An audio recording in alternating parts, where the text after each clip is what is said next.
Every December 31st, a switch flips. The world cranks up the volume, trading regular life for a mandatory, glowing wall of noise. This expectation is deeply ingrained. For decades, the default script for a successful New Year's Eve has demanded that you pack yourself into a sea of humanity. Even away from the city squares, that pressure scales down to the living room. Success is often judged by how tightly you belong to a circle of friends, or how firmly you're paired off when the clock strikes midnight. If you find yourself by yourself on this specific night, society has a quiet assumption ready for you. You must be suffering from a social deficit. You must be forgotten, or somehow incomplete.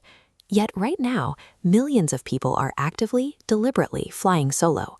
We have miscategorized aloneness. By treating it as a tragedy, we miss how it actually operates as a highly effective, empowering sanctuary. The first route into this quiet space is solitude by choice.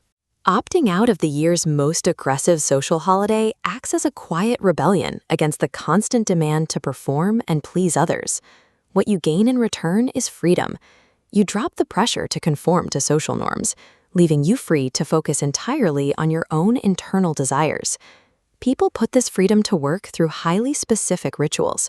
They build quiet spaces, they use the evening to cook a favorite meal, reflect on their growth over the past 12 months, and write down specific goals for the year ahead. Compared to the packed crowds and the fireworks, this quiet is tactical.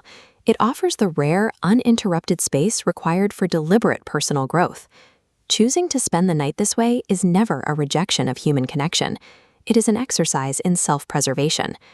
There is a second path to an empty room, solitude by circumstance. Some of us arrive here through unplanned routes. It might be the result of a fractured relationship, recent personal mistakes, or a sudden loss of social and political capital. This diagram illustrates a trap we often fall into, a descending loop of regret. But isolation acts as a crucible. Confronting poor choices head-on stops the spiraling. This honesty breaks failure down into practical, strategic adjustments. Every error becomes data. If you are feeling the heavy weight of those circumstances tonight, know that this feeling is temporary. It does not define your permanent identity.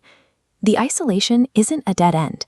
It's the space where you trade a fragile social standing for a more durable internal foundation. Whether you arrived at tonight by choice or by circumstance, the way you navigate the quiet looks exactly the same.